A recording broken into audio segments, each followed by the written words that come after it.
I wanted to get your input on what you thought about this. Also, actually, while I got you, let me share this real quick and see Go ahead. what you think about this. Now you feel like you upper echelon Let and me restart this. out the club. You know what I'm saying? Why do you think they need to be gone? Because, man, people don't mingle. People don't talk no more. Do you blame that on the sections or people's phones, though? Both. But good answer. But then the sections make it to where it's like, all right, now you feel like you upper echelon. And really, I go in the club now, they be asking me like, bro, you want to get a section? I'm at the bar. You know what I'm saying? I walk around the club because it's just like, I like to see people that I know have these conversations, you know what I'm saying? And then hear the music and move around a little bit. Get your steps in while you got the Apple Watch on. You feel me? That's what I'm saying. So most definitely do something for the people and make the clubs fun again. Please take the. Is this possible in today's nightlife scene? No. Not possible. Is that even like a probable thing? It's not possible just because where we're at in lifestyle. One, people don't dance anymore. Owners, the only place it's possible for is where that exists, and that's a dive bar or a lounge. You know, ASAP Rocky touched on this a little bit, but for a club, the only way they could survive is bottle service. That's the only way they could survive. That's the only way they could survive now, because they done got so accustomed to charging or making that kind of money for bottle service, you know, that's what they just have to live off. That's what their expectation is, because they got to pay rent, they got to pay security guards. You know what I mean? That's how they want to, you know, make people, and then people want to feel special as well, and that's their new way of feeling special. Being amongst each other isn't special enough. Being in the moment isn't special enough anymore. It's like, I need my moment. Put your phone on me. Put your camera on me so that when I post it to social media, everybody knows it's about me. You know what I mean? I mean, I'm not saying he's wrong. I agree. But is it possible to get back to it? I doubt it. And I'm an 80s baby, bro. So I didn't seen it.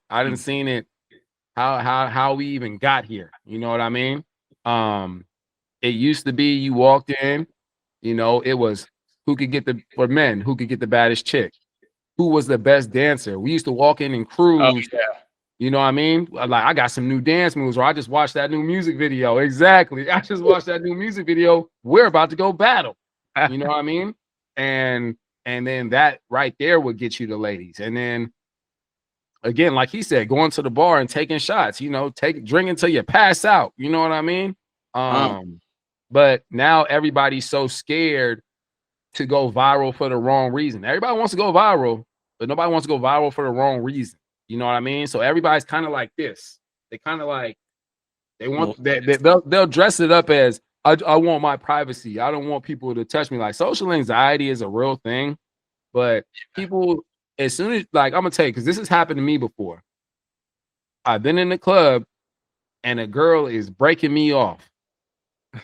And instead of men grabbing another woman to join in, because that's what we used to do.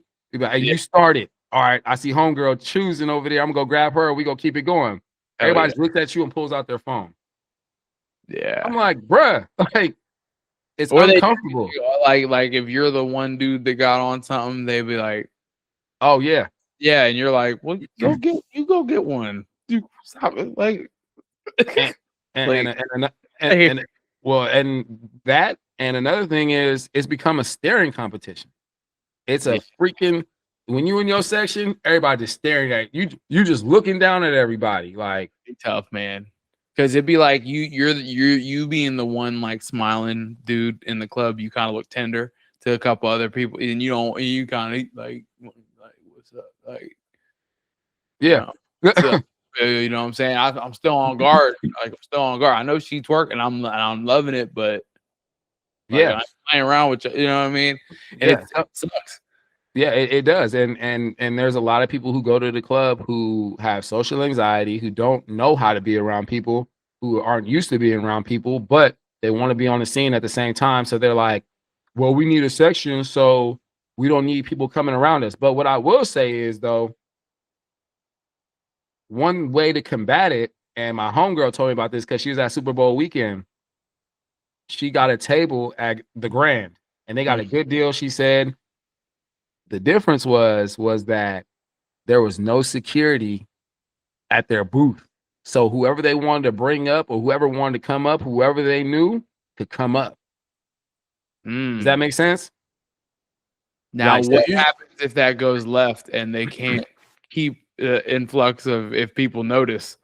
That's true. You know that's another that's other variable. Like, okay, we'll open up the floodgates, but what if we can't contain these floodgates and just old anybody got the bottle in their hand pouring themselves up a cup? That's always a possibility. But what I will say is, though, if everybody had access to bottle service, if you have a guy who's like say you have a designated driver, hey, you hold the bottles, you guard the bottles. You know what I mean? And if, like I said, she said that there was no security blocking their tables. All the tables were just free game. Like, well, it was your section if you booked it, but if you saw your partner, you could bring them up there. They didn't have to flash no wristband.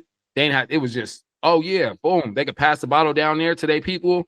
The pot people could pass their bottle back. She was like, that was a good part of it, but she said for the most part, it's the same thing. She was like, it was just a staring competition for the most part. No, but yeah, but to get back to to answer to get back to the top of the question with the answer is I don't think it'll change. It'll change. Do you think nightlife is gonna like? Is it gonna make it, bro? Like, is I mean, just like where the world's going, it's like the one thing I wonder is like, is this stuff really gonna be able to like outlast like what is it sustainable? Is it sustainable?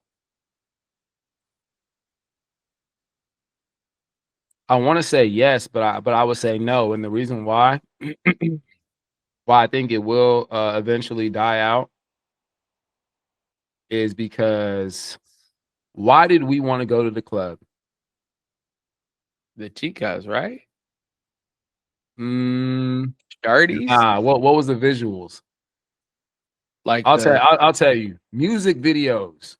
Music videos used to make us want to go to the club, bro. And there aren't music videos like that anymore. They're filming in the streets because it's cheaper. They don't want to rent out videos. They're shooting videos at the gas station. Yeah. Oh, you just made. They're doing the microphone drop thing, you know, in the streets. You know what I mean? Like, you know what they're throwing? They're throwing parties in the coffee shops now. You know what I mean? Like, I think the party is just going to transition to wherever the fuck you're at. Like, we're going to throw a party right here. We don't need a venue, you know. But think about the Missy Elliott videos, the early Chris Brown videos, the early Busta Rhymes videos, the shit. I don't want to get crucified, but the P Diddy videos. Think about all those videos. You're right. You're right. I mean, like all I know you were like, oh, that's what it's like in the club. I need to be in the club. I need to be in the club. Yeah, that's 50 crazy. 50 Cent made a song called "In the Club." Come on, bro. People don't even want to talk about how much. People don't even want to talk about how much that boosted sales alone. Yeah, you kind of fucked me up right there, like that. I'm just saying, like, there's no visibility for it anymore. So people don't even desire it as much. It was like almost like the music videos were like little instruction manuals. Like, this is how you party. This is how you grab shorties and here. Like, whoa. Yeah. What? Yeah. Dang. I mean, look at Diplo throwing Run Club parties, bro. You know, it's funny because it's like I do recall after COVID, like when I would DJ and I'd be looking around at the people and I was like, did they know what to do? Right. Like there'd be some nights where I'm just like, I was really trying to figure out. I'm like, yo, they don't know what to do right now. Yeah, no, they don't. They really, really, really don't. And I'm one of those DJs that I look up at the crowd because I need energy. Like, I need adrenaline, and I need it naturally, not from alcohol because that could become too much. Hey, man, still you get too much of one and not the other, you know. Exactly, you know. And when I look up and I try to get that adrenaline or that expression, and it's not even just you could be playing a fire ass song, bro. It's not even just the music anymore. Oh, this DJ's whack. Like, nah, bro, that's a scapegoat, bro. Like, the DJ isn't whack, and he's playing some fire ass songs. Or I'm tired of this, and it's like, bro, you're just making an excuse for everything. Yeah. But the real answer is, like you said, people don't know how to act in the club no more. And you're looking at them and they're confused. They don't have no guidance. They're like, yeah, I'm here. Once they really started letting up on the dress code, that was one thing that I was really like, because if you really want to create that line in the sand, I feel like the dress code was like, you know, I 1000% agree with you, bro. So to get back to it, there's a lot of things that need to change. And I'm not saying go back to suits, ties, and button-ups, but dress like you care about yourself.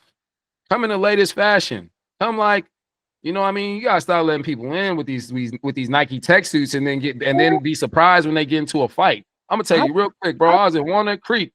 I ain't gonna say the place, but the chicks start beating people up, and everybody over there like, oh my God, why are they fighting? I'm like, this bitch has on a full ass Nike tech suit. She came to fight.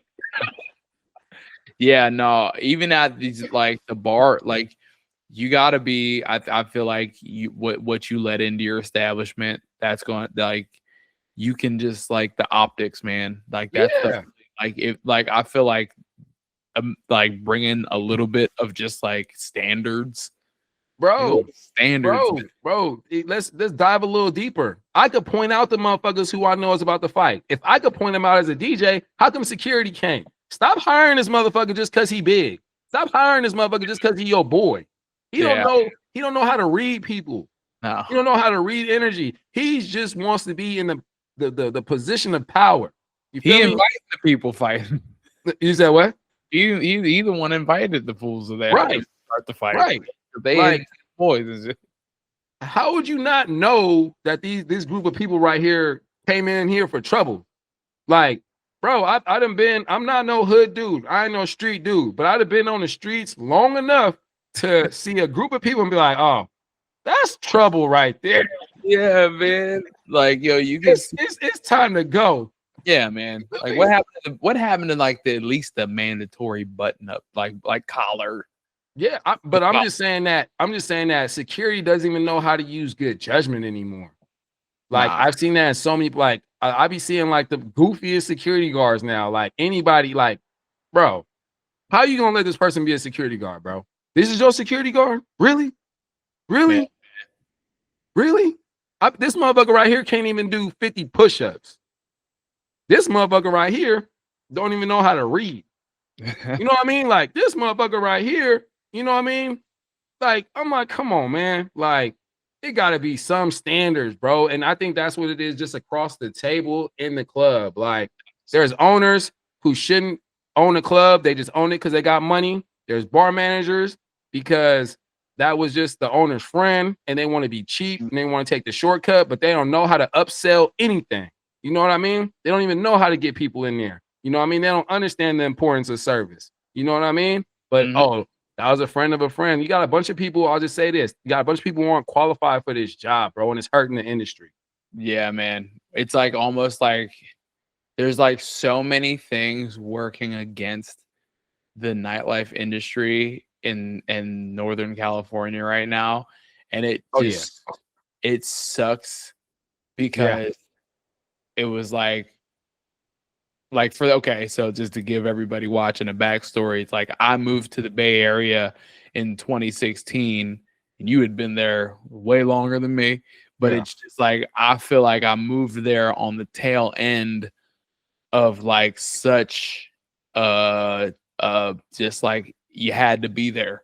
Oh, you missed the time, bro. You missed the time. You know what I mean? Like if you like you did, like there was a time where if you weren't there, you'll never be able to experience it again. It wasn't a sustainable way of living, but damn it, when it was being lived, it was the best fucking thing you'd ever experience in your life. Yeah. Facts. Yes, facts.